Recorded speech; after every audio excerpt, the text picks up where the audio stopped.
사랑하는 새소망 지체 여러분, 2월 28일 주일 예배 말씀 드립니다. 진정한 행복 두 번째 말씀 마태복음 5장 1절부터 12절까지 말씀입니다. 말씀을 한번 읽고 기도하고 말씀 전하겠습니다. 5장 1절 예수께서 무리를 보시고 산에 올라가 앉으시니 제자들이 나오온지라 입을 열어 가르쳐 이르시되 심령이 가난한 자는 복이 있나니 천국이 그들의 것임이요 애통하는 자는 복이 있나니 그들이 위로를 받을 것임이요 온유한 자는 복이 있나니 그들이 땅을 기업으로 받을 것임이요 의에 줄이고 목마른 자는 복이 있나니 그들이 배부를 것임이요 긍휼히 여기는 자는 복이 있나니 그들이 긍휼히 여김을 받을 것임이요 마음이 청결한 자는 복이 있나니 그들이 하나님을 볼 것임이요 화평케 하는 자는 복이 있나니 그들이 하나님의 아들이라 일컬음을 받을 것임이요 의를 위하여 박해를 받는 자는 복이 있나니 천국이 그들의 것임이라. 나로 말미암아 너희를 욕하고 박해하고 거짓으로 너희를 거슬려 모든 악한 말을 할 때에는 너희에게 복이 있나니 기뻐하고 즐거워하라. 하늘에서 너희의 상이 큼이라. 너희 전에 있던 선지자들도 이같이 박해하였느니라. 아멘. 기도합니다. 하나님, 은혜를 감사합니다. 또 한 주간 지나가고 또 이렇게 주님 말씀 앞에 섭니다. 겸손한 마음으로 하나님의 사랑의 음성을 듣는 시간이 되기를 원합니다. 성령님께서 말씀해 주시고 우리 마음판에 새기게 하시고 이 말씀대로 순종하며 또 주님 주시는 복을 받아 누리는 우리가 되게 하여 주시옵소서. 은혜 주실 줄로 믿고 감사드리며 우리 주 예수님 이름으로 기도드리옵나이다. 아멘. 지난주에 이어서 산상수훈의 팔복 중에서 지난주는 하나님과의 관계에서 은혜 받아서 누리는 행복, 이번에는 사람과의 관계에서 행복해지는 네 가지를 묵상하도록 하겠습니다. 지난주에도 말씀드렸지만 이 팔복은 구원받는 조건도 아니고 또 꼭 이렇게 살아야만 한다는 율법도 아닙니다. 예수를 믿은 사람, 예수를 믿는 사람은 우리 인생의 주인이 예수님이 되었기 때문에 예수님이 우리를 인도하시는, 그래서 예수님이 인도하실 때 성령님이 우리를 인도하시는 거죠. 성령님이 우리를 인도하실 때에 순종하며 사는 사람에게 나타나는 열매입니다. 열매. 그렇기 때문에 옛사람은 죽고 새 사람이 되었다라는 표시가 바로 팔복입니다. 그래서 우리가 제대로 믿는 사람은 이 팔복의 복을 누리면서 사는 것입니다. 그리고 우리가 이 그리스도인들의 진정한 복은 소유나 능력이 아니다. 여기 나타나는 8가지 마음의 상태가 되는 것이 복이라는 것입니다. 복은 이러한 상태의 마음이 되는 것입니다. 다시 말해서 돈이 없어도 부유한 마음의 상태를 가질 수 있는 것과 같은 것입니다. 그런데 이런 상태의 마음을 가지는 것은 전춘음입니다. 전춘음. 그런데 아무리 돈이 많아도 돈에 묶여서 돈만 쫓아가며 돈하고 살아가는 사람은 소유가 많아도 그 마음의 상태는 가난한 사람, 그 마음의 상태가 가난한 것입니다. 복이 없는 사람인 것입니다. 그래서 우리는 복의 개념을 좀 바꿔야 됩니다. 복은 소유나 능력이 아닙니다. 예수님으로 우리 마음에 이룰 수 있는 이 8가지 마음의 상태를 우리가 가지는 것, 그리고 그것을 유지하며 살아가는 것, 그것이 복입니다. 여러분들이 이 복의 개념을 바꾸시기 바랍니다. 우리의 가치관이 바뀌어야 됩니다. 그래야지만이 예수 믿는 자로서 진정한 복을 누리고 사는 것입니다. 그리고 우리는 이미 이 복을 받은 사람들입니다. 누리면 됩니다. 그런데 어떻게 누릴 수 있느냐? 이 말씀을 마음에 새겨야 됩니다. 이 말씀이 마음에 새겨지면은 이 말씀이 성령으로 역사하셔서 성령이 역사하셔서 이 말씀으로 우리를 인도하시는 겁니다. 그래서 그렇게 성령님이 이 말씀으로 우리를 인도하실 때에 순종하고 가면은 누릴 수 있게 되는 것입니다. 예, 모든 것이 그렇지 않습니까? 불이 올라오면 스위치를 올려야 불이 올 거 아닙니까? 예, 우리 주님께서 다 주셨는데 우리는 좀 내 마음에 새겨서 인도하실 때 순종하고 따라가는, 예, 순종하겠습니다. 네, 이 말씀대로 하겠습니다 하고 스위치를 딱 올릴 때에 우리는 이 복을 누리게 된다는 것입니다. 그래서 오늘 지난주에 이어서 지난주에는 하나님과의 관계 속에서 은혜 받아 누리는 4가지 심령, 오늘은 사람과 관계에서 이 심령이 될 때에 누리는 참된 평안, 행복, 참된 행복 4가지를 묵상하겠습니다. 첫째, 온유한 자의 마음은 행복합니다. 마태복음 5장 5절, 온유한 자는 복이 있나니 그들이 땅을 기업으로 받을 것이미요. 아멘. 예, 벌써 몇 년 지난 이야기인데 제가 독일에 있는 자녀의 가정에 가서 함께 오스트리아 빈을 여행을 했습니다. 그래 빈에 가니까 큰 궁전을 자연사 박물관으로 꾸며가지고 그렇게 운영을 하더라고요. 그래서 자연사 박물관을 갔는데 박물관에 그날 가니까 사람이 엄청 많아요. 그런데 우리는 아이 3명을 데리고 이 관람을 하는 것인지 전쟁을 하는 것인지 정신없이 구경을 하고 다녔습니다. 그런데 특히 우리 사위가 아이들 때문에 정신이 하나도 없었습니다. 예, 어른들이 이제 구경을 잘하게 하려고 아이를 이제 돌보려고 하니까 이제 좀 들 수가 없는 거죠. 그러다가 결국 사위가 핸드폰을 잃어버렸습니다. 그런데 또 우리는 또 이 핸드폰 찾는다고 난리가 났어요. 그래서 제가 이제 막 지나오던 길을 급히 돌아가다가 경비원을 만났습니다. 그래가지고 또 제가 잘 안 되는 영어로 우리 핸드폰 잃어버렸다고, we lost 핸드폰 하면서 그거 못 받느냐고. 그러니까 경비원이, 삼성! 딱 이렇게 얘기하는 거예요. 그러면서 그 삼성 핸드폰 자기가 주워가지고 1층 경비, 안내원실에 갖다 놨는데 찾아가라고. 야, 그때 저는 전 세계적으로 삼성이 얼마나 유명한지를 알았습니다. 삼성 핸드폰, 예. 무슨 말인가 하면요. 삼성이 전 세계적으로 영향력 있는 회사라는 것입니다. 이걸 다른 말로 하면은 삼성은 전 세계를 제패한 것이고 전 세계의 땅을 다 얻은 것입니다. 오늘 본문에 땅을 기업으로 받았다라는 것은 이런 뜻입니다. 그래서 오늘 본문에 온유한 자는 땅을 기업으로 받는다고 했는데 이 말씀은 전 세계적으로 영향력 있는 자가 되는 것입니다. 전 세계의 땅을 영향력으로 정복하는 것입니다. 그리고 정말 마지막 날에는 새 하늘과 새 땅을 유산으로 차지하게 되는 것입니다. 예, 이제 왜 그런지를 우리가 이렇게 성경을 보면 알 수가 있는데요. 성경에 나오는 2명의 온유한 사람이 나옵니다. 그 사람이 누구냐면 유명한 사람, 모세라는 사람이 나옵니다. 모세는 민수기 12장 3절에 이 사람 모세는 온유함이 지면의 모든 사람보다 더하더라. 모세가 온유한 사람이었습니다. 그리고 다음은 예수님입니다. 마태복음 11장 29절에 나는 마음이 온유하고 겸손하니 나의 멍에를 메고 내게 배우라. 그리하면 너희 마음이 쉼을 얻으리니. 그런데 이 성경에 나오는 2분의 이 온유한 분들이 이 땅에서 땅을 한 평도 가지지 못한 분들이었습니다. 그러나 이 세상에 오고 가는 전 세대에 엄청난 영향력을 가진 분들로 전 세계의 땅을 다 가진 분들입니다. 그래서 우리의 마음이 온유하면은요, 정말 영향력 있는 자가 되는 것입니다. 그리고 천국의 새하늘과 새 땅을 차지하게 되는 것입니다. 그래서 우리는 온유한 사람은요, 행복합니다. 하늘의 소망으로 행복하고 사람들에게 영향력 있고 존경받아 행복하고. 그럼 온유함은 어떤 것이냐?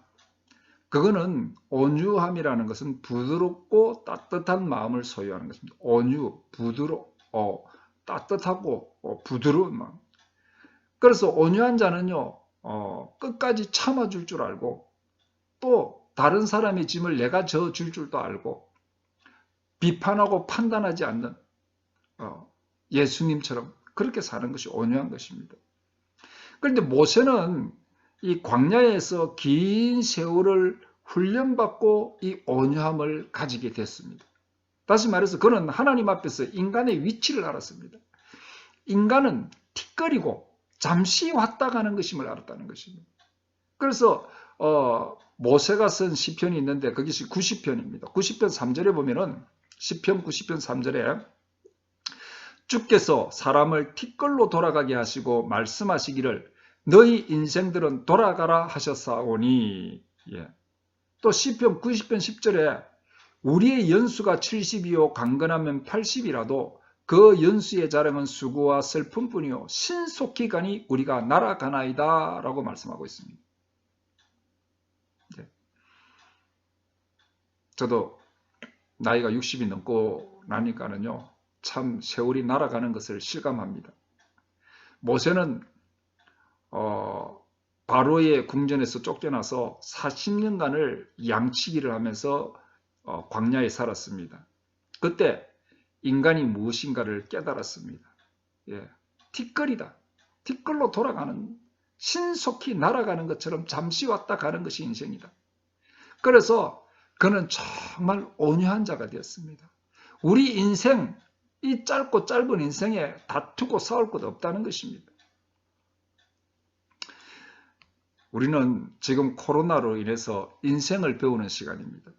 잠시 사는 인생, 결국 틱걸로 돌아가는 인생, 눈에 보이지도 않는 바이러스에 목숨이 떨어지는 인생, 이런 인생인데 내가 참고 살고 내가 대신 짐도 져주고 그렇게 살아야 되겠다라는 것을 배우는 시기입니다. 우리 안에서 성령님과 깊이 교제하고 살면은 성령님께서 우리 마음에 이런 마음을 가르쳐 주십니다. 그리고 온유한 자는 땅을 기업으로 얻는다는 말씀을 마음에 담아두시기 바랍니다. 제가 말했듯이 정말 내가 져주고 남의 짐도 대신 져주고 비판하지도 않고 판단하지도 않고 살면 세상 사람들은 뭐라고 합니까? 바보처럼 산다. 아주 영향력 없고 바보 같은 삶이다. 그렇게 생각할지 모릅니다. 그런데 성경에 말씀했듯이 바보처럼 이름 없이 사라지는 인간이 되는 것이 아니라 온유하게 살면 정말 영향력이 있는 사람이 되는 것입니다. 예수님처럼 온 인류의 짐을 지고 온 세계를 정복하는 것입니다. 예수의 이름으로. 모세처럼 그 시대뿐만 아니라 오고 가는 세대의 위대한 지도자로 인정받는 인물이 되는 것입니다. 사랑하는 우리 새소망 지체 여러분, 이 힘든 시간들 속에서 성령님의 인도하심으로 온유함을 배우시기 바랍니다. 그래서 여러분들의 삶이 잠시 지나가는 인생이지만 그래도 좀 살았다고 말할 수 있는 삶을 살게 되시기를, 그러다가 마지막 날 천국의 땅을, 저 새하늘과 새 땅을 차지하는, 영원히 소유하는 그런 축복을 받기를 주님의 이름으로 축복합니다. 아멘. 두 번째, 긍휼히 여기는 자의 마음은 행복합니다. 마태복음 5장 7절, 긍휼히 여기는 자는 복이 있나니 그들이 긍휼히 여김을 받을 것이미요. 아멘. 일제 강점기 시대에 숭실학교 교장은 선교사님이었습니다. 그런데 일본 정부가 신사참배를 하지 않으면 학교 문을 닫으라고 했습니다. 그래서 선교사님이 그래 학교 문을 닫으려고 했습니다. 신사참배할 수 없는 거죠. 그런데 당시 평양에 있는 기독교 지도자들이 모여서 평양에 500명이나 되는 이 한국 학생들을 일본 학교에 보낼 수 없다고 결정했습니다. 민족 학교가 문을 닫으면은 이 아이들이 일본 학교에 가야 되는 겁니다. 그래서 누군가 한 사람이 신사참배를 하더라도 학교를 살려야 되겠다. 그래서 신사참배의 날 교장 선생님과 모든 선생님들 그리고 학생들이 신사참배를 했습니다. 그날 교장 선생님은 신사참배를 하고 나서 뜨거운 눈물을 하염없이 흘렸다고 합니다. 그리고 그런 사연으로 인해서 당시에 숭인상업학교 교사이던 한경직 목사님과 김재준 목사님이 신사참배를 했던 것입니다. 그런데 해방 후에 이 재금파 장로교에서 신사참배를 한 목회자들은 자격이 없다. 심지어 그들에게는 구원이 없다라고 비판을 했습니다. 저는 그들이 예수님이 말씀하시는 긍휼히 여김이라는 말씀을 이해하지 못한 것입니다. 긍휼히 여긴다는 것은 무엇이냐면요, 상대방의 입장을 제대로 인식하는 데 생기는 마음입니다. 예, 상대방을 제대로 볼 줄 알면. 예수님은 갈릴리 지방을 두루다니면서 그 갈릴리에 있는 그 백성들이 자신의 상태를 자기 힘으로서는 도저히 회복시킬 수 없는 비참한 그들을 바로 보셨습니다. 바로 인식하셨다는 것입니다. 그래서 그들을 위해서 병도 고치시고 귀신도 쫓아내시고 그들이 행복한 삶을 살도록 천국의 삶의 태도를 가르쳐 주신 것입니다. 그들의 상태를 제대로 인식하셨기 때문에 그들을 진심으로 긍휼히 여기셨고 그들을 위해서 일하셨던 것입니다. 그래서 상대방의 입장을 진심으로 이해할 때, 바로 인식할 때 긍휼히 여기는 자가 되는 것입니다. 그리고 내가 긍휼이 필요하다는 것을 아는 사람은 남을 긍휼히 여길 줄 알게 됩니다. 다시 말해서 내가 죄인임을 알기 때문에 다른 사람을 죄인으로 몰아세울 수 없는 것입니다. 남을 심판하거나 고소하거나 남에게 손가락질할 수가 없다라는 것입니다. 나도 죄인인데. 그래서 내가 긍휼이 필요한 한 인간이라는 것을 자신을 알 때에 긍휼할 사람이 된다는 것입니다. 그런데 성경에 나오는 서기관들이나 바리새인들은 자신을 알지 못했습니다. 자신들은 어렵다고 생각했습니다. 성경은 의인은 없나니 하나도 없다고 했습니다. 그래서 그들은 항상 고소하고 심판하는 자리에 서 있었습니다. 긍휼함이 없었던 것입니다. 그리고 여기 긍휼히 여기는 자는 긍휼히 여김을 받는다라는 것은 조건이 아닙니다. 우리 예수님은 우리가 긍휼히 여김을 받을 조건이 되어서 자격이 있어서 우리를 긍휼히 여기시지 않으셨습니다. 여기신 것이 아닙니다. 무조건적으로 우리를 긍휼히 여기셨습니다. 그래서 우리는 이미 하나님의 긍휼을 충분히 받은 자들입니다. 그런데 이 사람과의 관계 속에서 긍휼히 여기며 많이 베풀고 섬기며 사는 자는 하나님이 나를 얼마나 긍휼히 여기시는지를 깨닫게 된다는 것입니다. 다시 말해서 내가 누군가를 긍휼히 여기고 섬기며 살 때 내가 주님의 긍휼을 넘치도록 받았구나 하는 것을 깊이 깨닫게 돼요. 자신의 마음에 진정한 행복의 상태가 되는 것입니다. 예를 들면은 여러분들이 가난한 아프리카의 아이를 긍휼히 여기면서 섬길 때에 나는 하나님의 긍휼을 넘치도록 받아서 이렇게 풍요로운 삶을 산다는 것을 알게 되는 것입니다. 긍휼을 베푸는 자는 내가 얼마나 하나님의 긍휼을 많이 받았다는 것을 깨닫게 된다는 것입니다. 사랑하는 새소망 지체 여러분, 우리는 상대방의 입장을 제대로 인식하는 사람 되기를 힘쓰시기 바랍니다. 그리고 내가 죄인이며 하나님의 긍휼이 필요한 자인 것을 인식하시기 바랍니다. 그러면은 남을 긍휼히 여길 마음이 생길 것입니다. 그래서 긍휼이 필요한 자들을 섬기며 베풀며 살아가기를 소원하면서 성령님의 도우심과 인도하심을 구하시기 바랍니다. 그래서 성령의 능력으로 이웃을 긍휼히 여기며 섬기며 베풀며 사시기 바랍니다. 그러면은 그때 넘치게 부어주신 하나님의 긍휼하심이 그 긍휼하심을 더 깊이 알게 되어서 내가 긍휼함을 너무 많이 받았구나. 그래서 마음이 평안을 얻고 행복해지는 그런 여러분들 되시기를 주님의 이름으로 축복합니다. 아멘.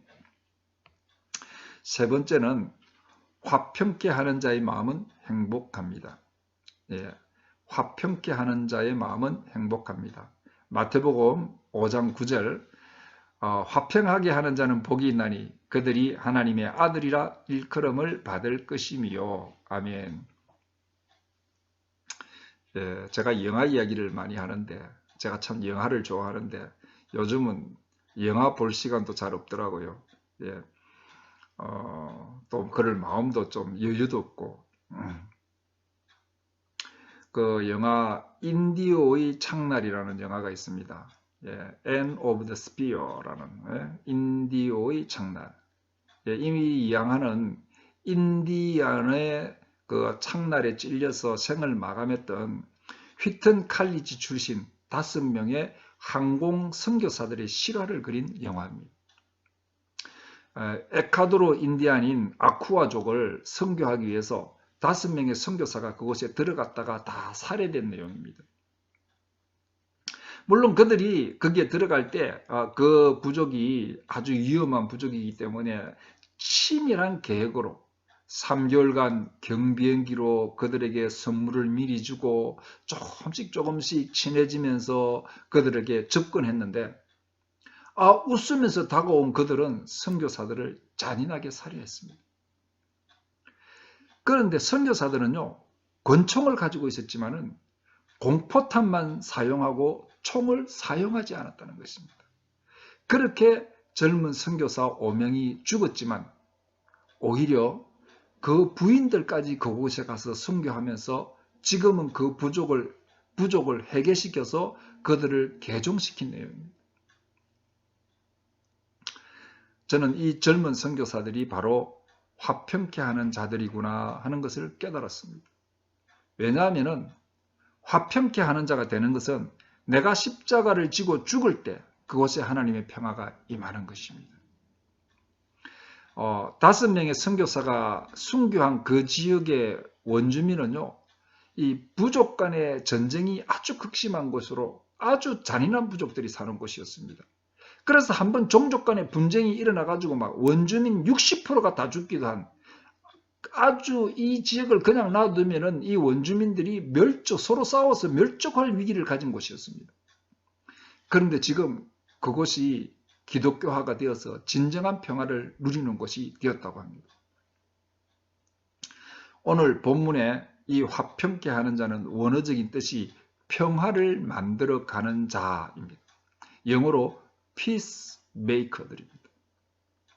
예수님이 이렇게 십자가를 지고 죽으며 평화를 만드는 자는 하나님의 아들이라고 인정받을 것이다, 불리울 것이다 라고 말씀했습니다. 정말 하나님의 아들이신 예수님은 이렇게 십자가를 지고 죽음으로 하나님과 우리 사이에 평화를 이루어 주셨습니다. 그래서 우리도 십자가를 지고 죽음으로 평화를 이루는 자가 되면은 저들은 바로 하나님의 아들이라고 인정받게 되는 것입니다. 하나님의 아들이 죽음으로 평화를 이루셨습니다. 우리도 죽음으로 평화를 이루면은 십자가 하나님의 아들이라 인정받는 것입니다. 그런데 그러면 우리가 다 죽어야 되나요? 예, 그러나 사실 우리는 십자가에서 예수님과 함께 옛사람이 이미 다 죽은 사람들입니다. 내가 죽었다는 위치를 정확히 삶에 적용하면서 살아간다면 우리는 화평의 사람이 되는 것입니다. 하나님의 자녀라고 인정받게 되는 것입니다. 내가 죽은 줄 모르고 그래 우리가 이 사람과의 관계 속에서 자기 우울감이나 시기나 질투로 인한 다툼의 마음이 생길 때에 우리는 내가 십자가에서 죽었다는 자기 위치를 항상 적용합니다. 자신이 죽는 것입니다. 자신이 죽어야 되는 것입니다. 뭐 죽은 사람이 뭐 우울한 게 뭐가 필요하고 뭐 시기 질투가 어디 있겠습니까? 내가 십자가에서 죽었다 나의 옛사람이. 죽은 사람은요 오직 잠잠할 뿐입니다. 참고 잠잠할 뿐입니다. 근데 참는 것도 아니죠. 죽었는데. 우리가 그렇게 평화를 이루어 갈 때에 우리가 가는 곳에 내가 죽음으로 평화가 이루어질 때에 하나님의 자녀로 인정받고 또 진정한 자존감으로 행복한 사람이 되는 것입니다. 사랑하는 우리 소중한 지체들은 내가 십자가에서 예수님과 함께 죽었다는 자신의 위치 항상 기억하며, 우리가 또 내가 뒷걸로 돌아간다, 이 잠시 사는 세상이다, 이런 거 알면은요 온유할 수밖에 없고, 그런 화평의 사람, 온유한 사람 다 되시기를 주님의 이름으로 축복합니다. 마지막입니다. 의를 위하여 핍박을 받는 자의 마음은 행복합니다. 오늘 마태복음 5장 10절부터 12절까지 말씀 읽겠습니다. 의를 위하여 박해를 받는 자는 복이 있나니 천국이 그들의 것임이라. 나로 말미암아 너희를 욕하고 박해하고 거짓으로 너희를 거슬러 모든 악한 말을 할 때에는 너희에게 복이 있나니 기뻐하고 즐거워하라. 하늘에서 너희의 상이 큼이라. 너희 전에 있던 선지자들도 이같이 박해하였느니라. 아멘. 의를 행한다는 것은 무엇입니까? 의를 행한다는 옳은 일 하는 것이거든요. 옳게 사는데 왜 박해를 받느냐? 우리가 참 이해하기 힘들죠. 그런데 그리스도의 의를 행하는데 왜 박해를 받느냐? 그리스도의 의와 세상의 의가 다르기 때문에 박해를 받는 것입니다. 그래, 그리스도의 의는 뭐냐 도대체?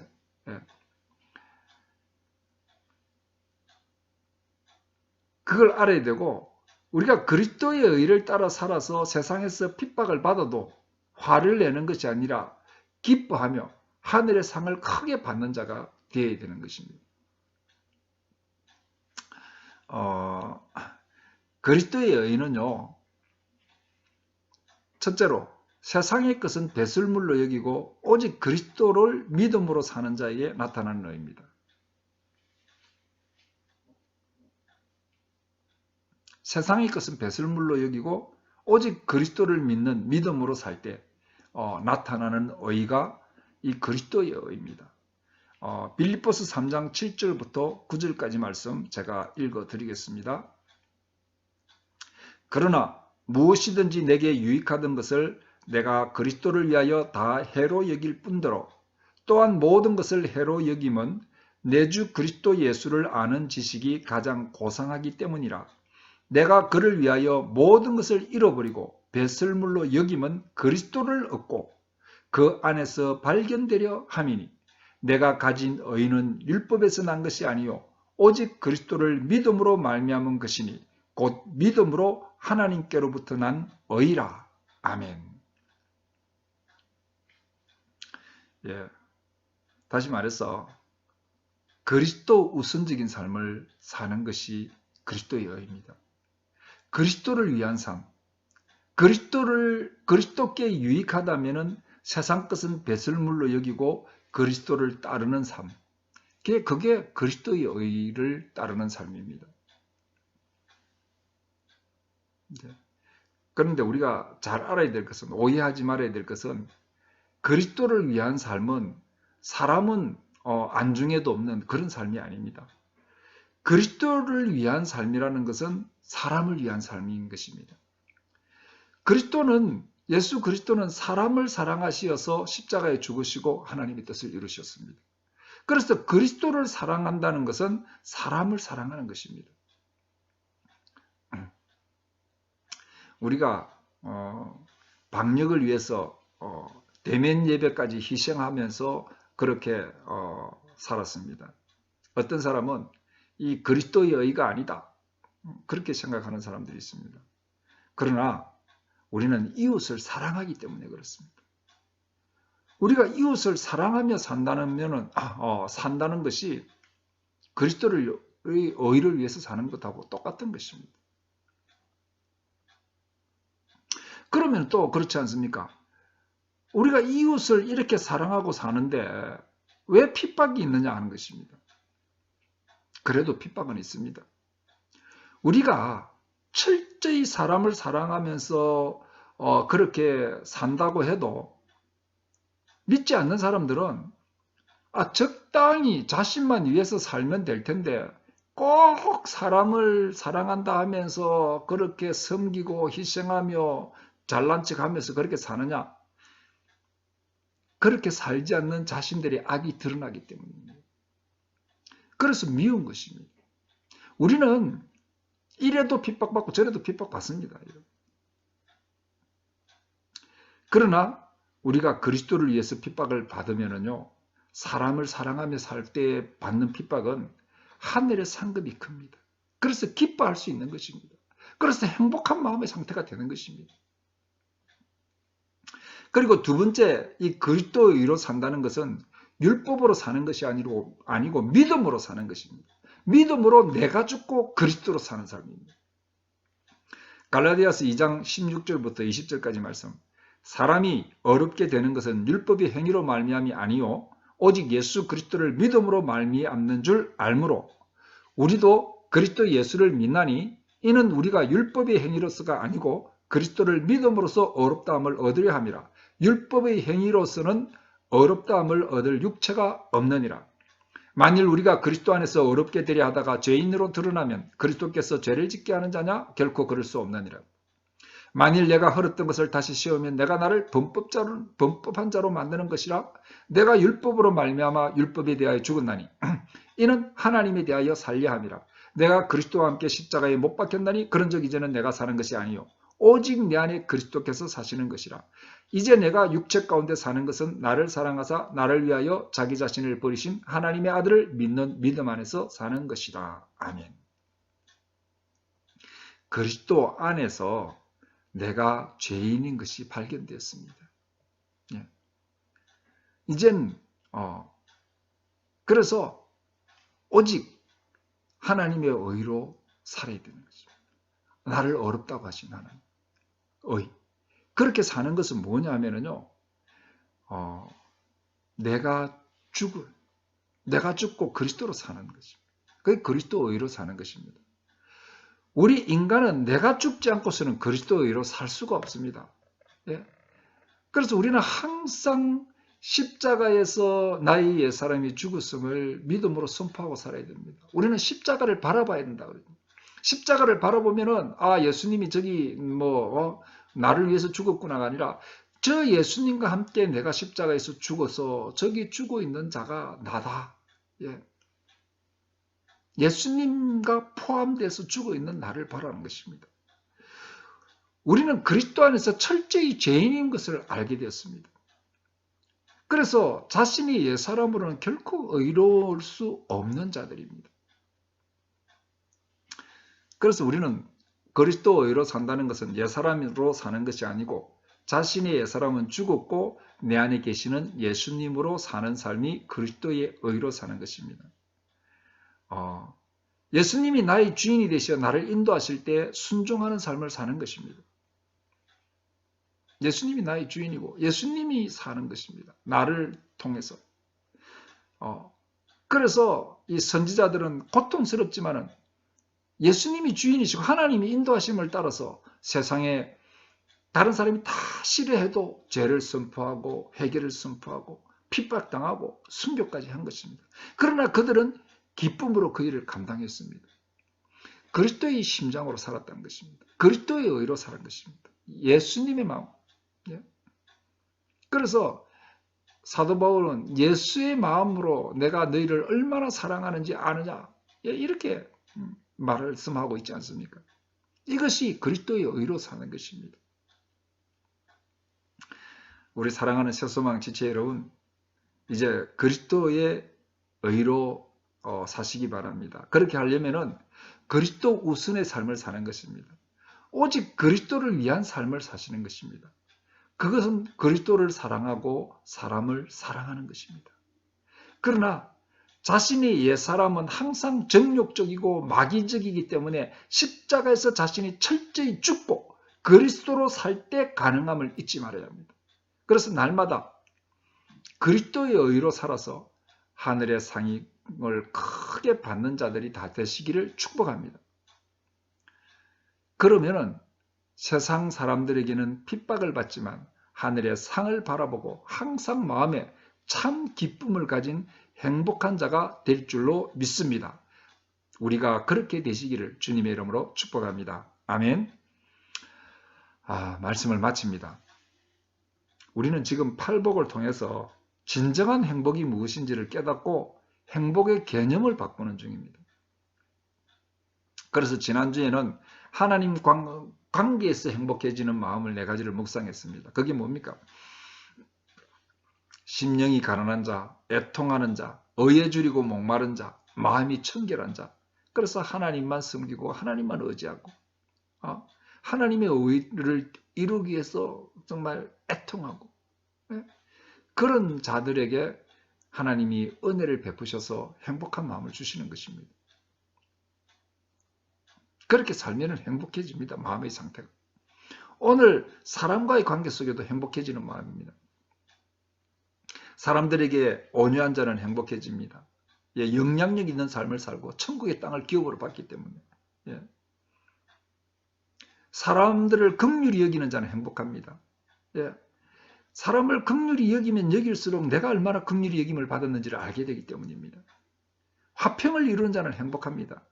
하나님의 자녀로 인정받는 삶이기 때문입니다. 진정한 자부심이 있는 삶이에요. 마지막으로 의를 위하여 핍박을 받으면 행복합니다.